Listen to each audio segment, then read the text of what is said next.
In 2015, for every one property you purchased in the core central region, you could purchase two in the out of central region.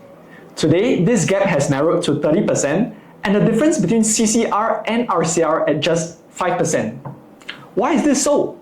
Will you pay the same or similar to stay in the out of central region as you would in the heart of town? Let's have some fun here. Look at the two listings below. One of them is in the CCR and the other in the OCR. Make a guess which is which and comment in the chat below, and I'll review the results later.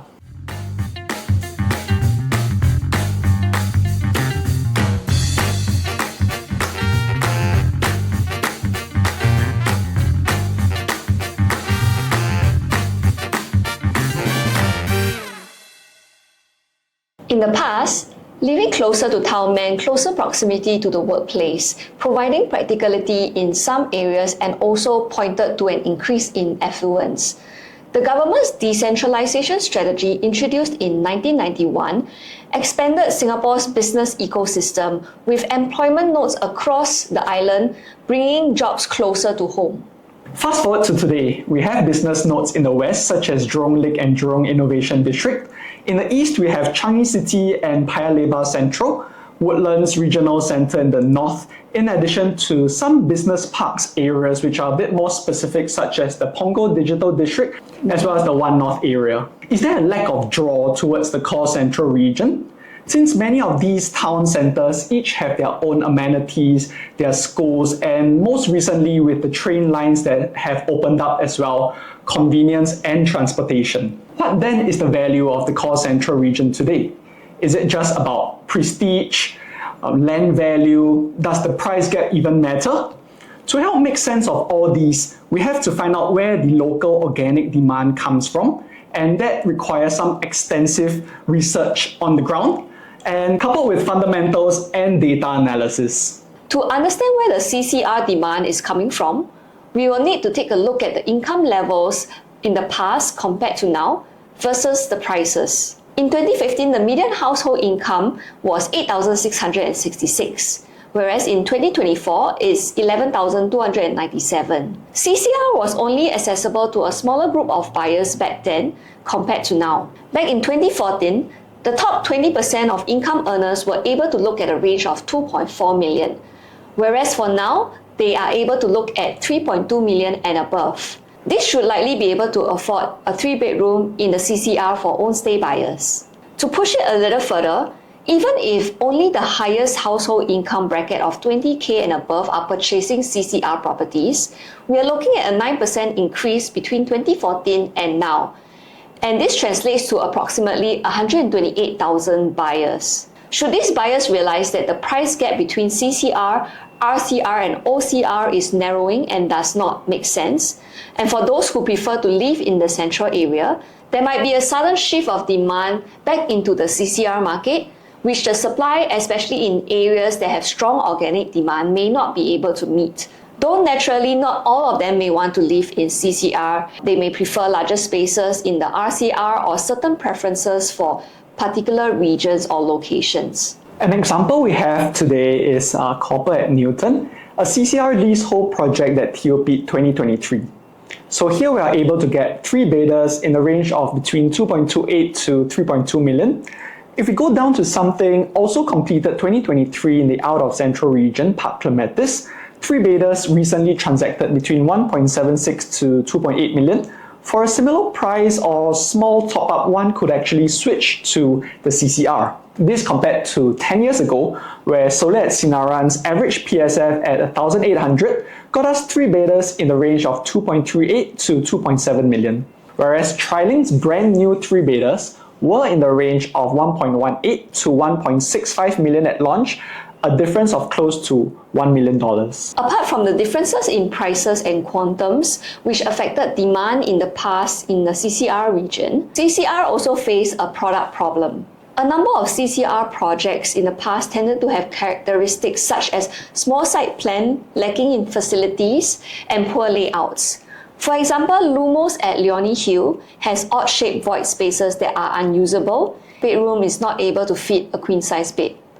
There are 3 bidders Well, you can tell from it being oversized for no good reason with planter boxes as well as balcony spaces.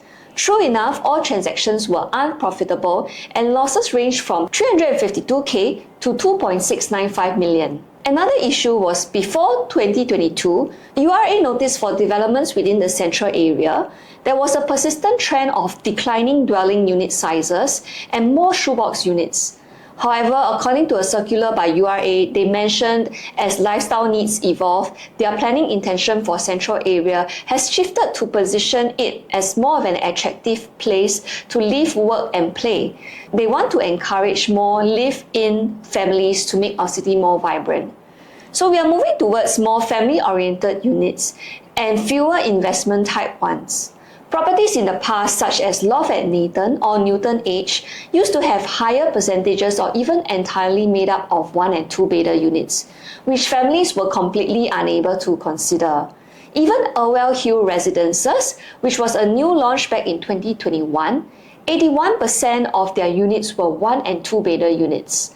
Moving forward with the new ruling, there will be more family-sized units available for demand. So how do we solve these problems in the CCR? URA policies evolve with the times, and the evolution of layouts and increase in dwelling unit sizes mean they are as efficient as possible. They meet needs in terms of livability for own-stay buyers and are more value for money as you'll be paying for actual space. These fine-tuned policies actually benefit consumers rather than developers. That being said, we also have to take a look at the types of properties in CCR, as they tend to have a higher percentage of freehold properties compared to the OCR and RCR, which may command a higher premium, coupled with larger sizes would increase its quantums quite significantly. The demand within CCR can also be very segmented, where organic own-stay demand in the Tanjong Pagar area can be very different from that in the River Valley and the Bukit Timah area, which tends to be a bit stronger.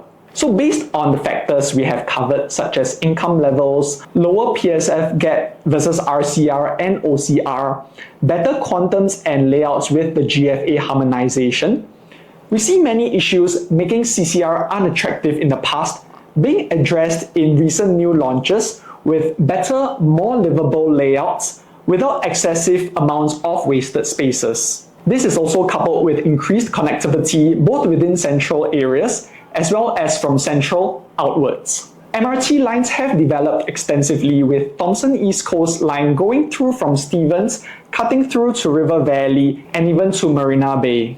This was not present just 5 years back, where living in certain CCR spots meant you have to primarily rely on buses, taxis, or your own form of private transportation. Now for the review. Did you guess it right? While both listings are of similar price and age, one is located in the OCR, Park Clematis, and the other listing, Copper, in the CCR. In fact, the Park Clematis listing is actually the pricier one.